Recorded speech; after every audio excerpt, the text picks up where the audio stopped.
गुलबर्गा शहर में खलील अहमद अलियास हमालवाड़ी खलील के मर्डर केस में आज एक आरोपी के पैर में गोली मारकर गिरफ्तार किया गया है। 10 दिसंबर को शहर के हागर करोड़ इत्तेहाद चौक के करीब नवाब के महल्ले में तेजधार हथियारों से हमालवाड़ी खलील का मर्डर किया गया था। इस केस में police commissioner doctor Sharanappa SD IPS के डायरेक्शन पर स्पेशल टीम तैयार की गई थी, जिसमें अब तक कुल 4 आरोपियों को गिरफ्तार किया गया है।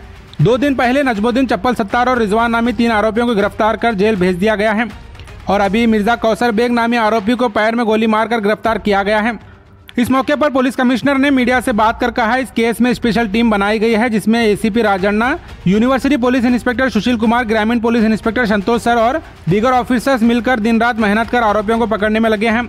और आज मिर्जा कौसर बेग को पकड़ने के वक्त पुलिस पर हमला कर फरार होने के दौरान पैर में गोली मार गिरफ्तार किया गया है। इस हादसे में यासीन, संजू और इरन्ना नामी 3 पुलिस ऑफिसर जख्मी हुए हैं और अब तक कुल 4 आरोपी गिरफ्तार हुए हैं और मजीद कुछ आरोपियों को गिरफ्तार करना बाकी है। मजीद तफसीलात के लिए आप इस वीडियो को एंड तक जरूर देखें। 4 ದಿನಗಳ ಹಿಂದೆ ಯೂನಿವರ್ಸಿಟಿ ಪೊಲೀಸ್ ಸ್ಟೇಷನ್ ಅಲ್ಲಿ ಒಂದು ಕೊಲೆ ಪ್ರಕರಣ ವರದಿಯಾಗಿತ್ತು.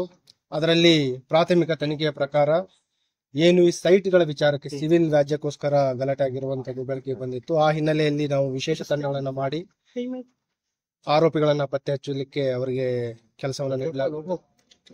ನಮ್ಮ ವಿಶೇಷ ತಂಡ ACP sub urban, inspector university, inspector sub urban ಮತ್ತು ಕ್ರೈಮ್ ಟೀಮ್ 4 ಜನ ಆರೋಪಿಗಳನ್ನ ಬಂಧಿಸುವಲ್ಲಿ ಯಶಸ್ವಿಯಾಗಿದ್ದಾರೆ. ಅದರಲ್ಲಿ ಒಬ್ಬ ಆರೋಪಿ, ಅವನು ತಲೆ ಮರೆಸ್ಕೊಂಡು ಮುಂಬೈ, ಪುಣೆಯಲ್ಲೆಲ್ಲ ಓಡಾಡ್ತಾ ಇದ್ದ. ನಿನ್ನೆ ಅವನನ್ನ ವಶಕ್ಕೆ ಪಡ್ಕೊಂಡು ಇವತ್ತು ಬಂಧಿಸಲಾಗಿತ್ತು. ಅವನು ಸ್ಟೇಷನ್ನಿಂದ ನೇಚರ್ ಕಾಲ್ ನೆಪದಲ್ಲಿ ತಪ್ಪಿಸ್ಕೊಂಡಿದ್ದ. ಅವನನ್ನ ಮತ್ತೆ ನಮ್ಮ ತಂಡ ಪತ್ತೆ ಹಚ್ಚಲು ಯಶಸ್ವಿಯಾಗಿದ್ದಾರೆ. ಅವನನ್ನ ವಶಪಡಿಸ್ಕೊಳ್ಬೇಕಾದ್ರೆ ಅವನು ನಮ್ಮ ಸಿಬ್ಬಂದಿಯವರ ಮೇಲೆ ಮಾರಣಾಂತಿಕ ಹಲ್ಲೆ ಮಾಡಿದ್ದಾನೆ. ಹಾಗಾಗಿ ಅವನ ಮೇಲೆ ನಮ್ಮ ಯೂನಿವರ್ಸಿಟಿ ಇನ್ಸ್ಪೆಕ್ಟರ್ ಅವನನ್ನ ಸರೆಂಡರ್ ಆಗಂತ ಹೇಳಿದ್ರು ಕೂಡ ಅವನು ಹಲ್ಲೆ ಮುಂದುವರಿಸಿದಾಗ ಅವನನ್ನ ಸಿಬ್ಬಂದಿಯವರ ರಕ್ಷಣೆಗೋಸ್ಕರ ಮತ್ತು ಅವನನ್ನ ಕೊಲೆ ಪ್ರಕರಣದಲ್ಲಿ ಬೇಕಾಗಿರುವ ಆರೋಪಿಗಳನ್ನ ಅವನ ಮೇಲೆ ಫೈರ್ ಮಾಡಿ ಅವನನ್ನ ವಶಪಡಿಸಿಕೊಂಡಿದ್ದಾರೆ. ಗಾಯಗೊಂಡ ನಮ್ಮ ಏನು ಸಿಬ್ಬಂದಿ ಇದ್ದಾರೆ, 2 ಜನ ಹೆಡ್ ಕಾನ್ಸ್ಟೇಬಲ್ಸ್ ಮತ್ತು ಕಾನ್ಸ್ಟೇಬಲ್ಸ್, ಅವರನ್ನ ಇಲ್ಲಿ ಆಸ್ಪತ್ರೆಗೆ ಸಾಗಿಸಿದೀವಿ. ಅವರು ಚಿಕಿತ್ಸೆ ಪಡಿತಾ ಇದ್ದಾರೆ. ಅದ್ರ ಜೊತೆಗೆ ಏನು ಇವನು ಆರೋಪಿ ಇದ್ದಾನೆ ಮಿರ್ಜಾ ಕೌಸರ್ ಬೇಗ್ ಅಂತ, ಅವನನ್ನು ಕೂಡ ಈಗಾಗಲೇ ಆಸ್ಪತ್ರೆಗೆ ಸಾಗಿಸಿ ಅವನಿಗೂ ಕೂಡ ಚಿಕಿತ್ಸೆ ನೀಡಲಾಗ್ತಾ ಇದೆ. ಇದರಲ್ಲಿ ಈಗೇನು ಆರೋಪಿ ಇದ್ದಾನೆ ಅವನ ಮೇಲೆ ಒಟ್ಟು 10 ಪ್ರಕರಣಗಳಿದಾವೆ. ಅದಲ್ಲದೆ ಅದರಲ್ಲಿ 2 ಹರ್ಟ್ ಇದೆ ಮತ್ತು 1 307. ಅದಲ್ಲದೆ ಗ್ಯಾಂಬ್ಲಿಂಗ್, ಅದರಲ್ಲಿ ವಿಶೇಷವಾಗಿ ಈ ಬೆಟ್ಟಿಂಗ್ ಮತ್ತು ಗ್ಯಾಂಬ್ಲಿಂಗ್ ಪ್ರಕರಣಗಳಿದಾವೆ. ಅದರಲ್ಲಿ 4 ಗ್ಯಾಂಬ್ಲಿಂಗ್ ಮತ್ತು ಬೆಟ್ಟಿಂಗ್ ಪ್ರಕರಣಗಳು ಈಗಾಗಲೇ ಕನ್ವಿಕ್ಷನ್ ಆಗಿದೆ. ಅದಲ್ಲದೆ ಈಗ ಇತ್ತೀಚಿನದ 1 307 ಈ ಸ್ಟೇಷನ್ ನಿಂದ ತಪ್ಪಿಸ್ಕೊಂಡಿರುವಂತದ್ದು ಮತ್ತು ಈಗ ನಮ್ಮ ಸಿಬ್ಬಂದಿಯವರ ಮೇಲೆ ಕರ್ತವ್ಯಕ್ಕೆ ಅಡ್ಡಪಡಿಸಿ ಮಾರಣಾಂತಿಕ ಹಲ್ಲೆ ಮಾಡಿರುವಂತ 353 307. ಸೊ ಟೋಟಲ್ 13 ಪ್ರಕರಣಗಳಲ್ಲಿ ಇವನು ಆರೋಪಿ ಆಗಿರುತ್ತಾನೆ. ಈ ಮರ್ಡರ್ ಕೇಸಲ್ಲಿ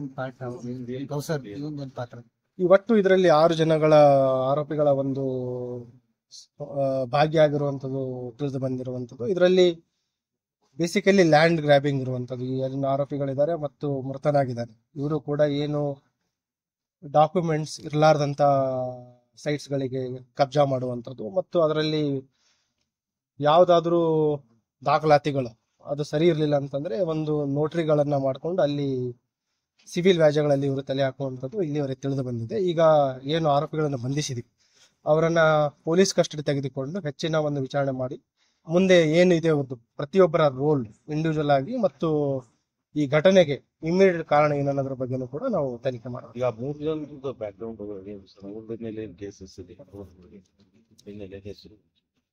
ಹೆಸರುಗಳು ನಿಮ್ಗೆ ಆಮೇಲೆ ತಿಳಿಸ್ತೀವಿ. ಅದರಲ್ಲಿ ಈಗ ಏನು ವಶಕ್ಕೆ ಪಡಿಸ್ಕೊಂಡು ಈಗ ಆಲ್ರೆಡಿ ನ್ಯಾಯಾಂಗ 3 ಜನರಿಗೆ ಅರೆಸ್ಟ್ ಮಾಡಿ ನ್ಯಾಯಾಂಗ ಬಂಧನಕ್ಕೆ ಒಪ್ಪಿಸಲಾಗಿದೆ. ಈಗ ಇವನನ್ನು ಕೂಡ ಈಗ ಅರೆಸ್ಟ್ ಮಾಡಲಾಗಿದೆ. ಈಗ ಪೊಲೀಸ್ ಕಸ್ಟಡಿಗೆ ತೆಗೆದುಕೊಂಡು ಇವರನ್ನ ನಾವು ಹೆಚ್ಚಿನ ವಿಚಾರಣೆ ಮಾಡಲಿ. ಅವ್ರದ್ದು ಏನ್ ರೋಲ್ ಇತ್ತು?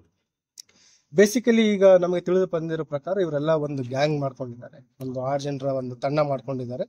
ಎಲ್ಲಿ ಸಿವಿಲ್ ವ್ಯಾಜ್ಯಗಳಿದಾವೆ ಮತ್ತು ಎಲ್ಲಿ ದುರ್ಬಲರಿದ್ದಾರೆ ಅಂತ ಏರಿಯಾಗಳನ್ನ ಇವರು ಗುರುತಿಸಿಕೊಂಡು ಅಲ್ಲಿ ಅವರು ಕೈ ಹಾಕಿ ಅವುಗಳನ್ನ ಮೇಲೆ ವಶಪಡಿಸಿಕೊಳ್ಳುವಂಥದ್ದು ಮತ್ತು ಸ್ಥಳೀಯರಿಗೆ ಹೆದರಿಸುವಂಥದ್ರ ಬಗ್ಗೆ ಒಂದು ತಂಡ ಮಾಡಿದ್ದಾರೆ. ಹಾಗಾಗಿ ಯಾರೇ ಇವ್ರಲಿಂದ ಅನ್ಯಾಯಗೊಳಪಟ್ಟಿದ್ರು ದೂರನ್ನ ನೀಡಿ ಇವ್ರ ಮೇಲೆ ನಾವು ಕ್ರಮ ಕೈಗೊಳ್ಳೋದ್ರ ಬಗ್ಗೆ ಭರವಸೆ ನೀಡ್ತಾ ಇದ್ದೀವಿ.